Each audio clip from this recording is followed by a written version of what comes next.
their apartment, but But Clyde, he didn't go out to the country much, but he did row, didn't he? Every day, almost every day. on the river. On the river. Hmm.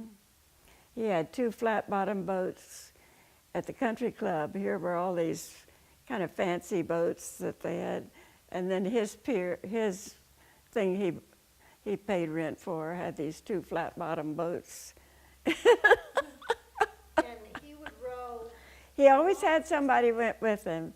long distance. Either James Doyle when he was growing up, or Peter, and then there were some younger friends who liked to go with him, and so he'd take two boats always, always two boats. He never went by himself.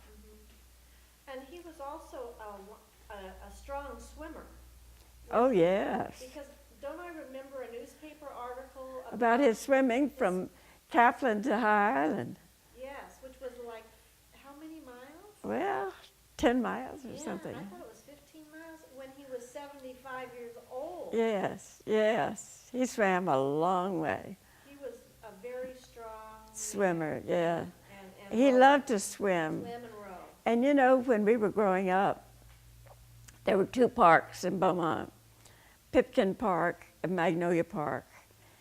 And they cleaned the water in these pools. They just drained them and refilled them. That's before they knew how to, Every week? Or every week. So Daddy would take us early in the morning when he knew the days that the water was changed, and we would go before the water was sullied by anybody else. And Magnolia and Catherine Bell and Mary Elizabeth had diving lessons, and Annette and I he didn't give us, Joe got the diving lessons, but I think they gave up on us. But Catherine Bell could do jackknives and swans, and so would Mary Elizabeth. And Joe could do flips. But Annette and I guess we were too fat with all the carrot cakes we ate.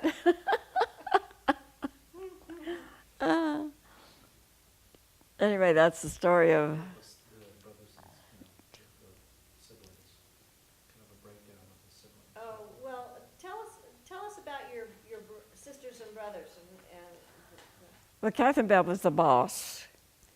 She was also the oldest granddaughter of the 26 grandchildren.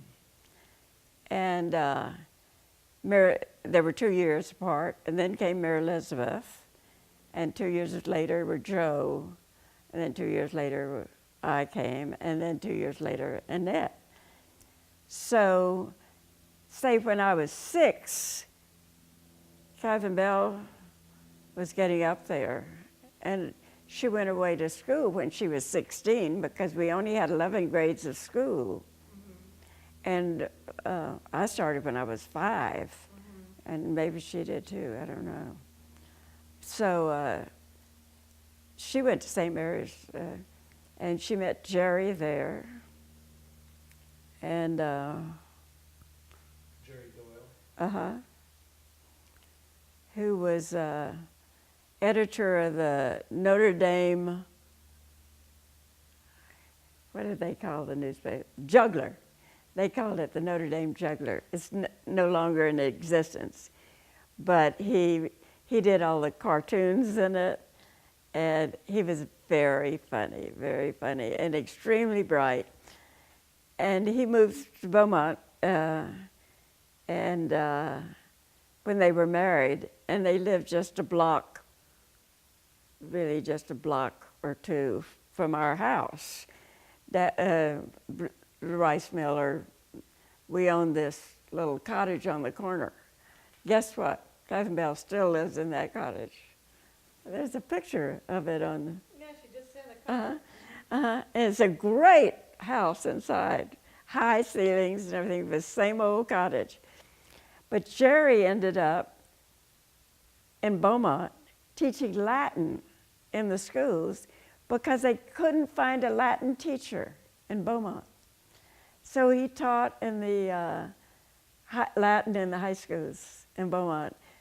And you walk down the street and everybody would say, "Hi, Mr. Doyle." That was nice. He was really something. He tried working at the rice mill. First, we owned the Crosby Hotel, you know. And first Jerry started working there, but he wasn't cut out for that. He was there about a month or so. So then he started working at the rice mill, and he wasn't cut out for that. I know he actually went down to Cuba for the Rice mill, yes, because he spoke Spanish, yeah. Because several times he went to Cuba. Because we sold lots of rice to Cuba. And we knew lots of the people in Cuba. As a matter of fact, when Castro came in, I think that many Cubans left. And I think that our family really helped these people, loaned them money and things when they came back up, because they'd all known, we had known them down there. I was never in Cuba, but that's just reminded me of a story you told me not too long ago, of grandmother having lunch with a nun who became a became a saint. saint. S- Saint. She was involved with the black people. Yes, and she started schools for the Yes. As they call it, the Negroes. Yes. All over the South. Didn't Yes. And with- grandmother even gave money to start a Catholic school for the black children down in, you know, the terrible thing is that we used to call an area of Beaumont the Low Woods, where the black people live. But actually, it's one of the better parts. That's where Beaumont should be, because it's right on the river and beautiful old trees and everything. And So there was a lot of definite segregation. oh yes, the blacks. Blacks. What was that? That saint's name? Isn't that terrible? Because she became a saint, one of the few American saints. Yes, and she's. I thought it was something like Catherine Descartes. I think her name was Catherine. I'll have to look that up. But anyway, I remember you said that she had lunch with grandmother. Yes. Asking for Because help grandmother for- started that, gave money, I think, to start the school, Catholic school for the black children. We're getting to the time. Well, we're finishing up the first Tape.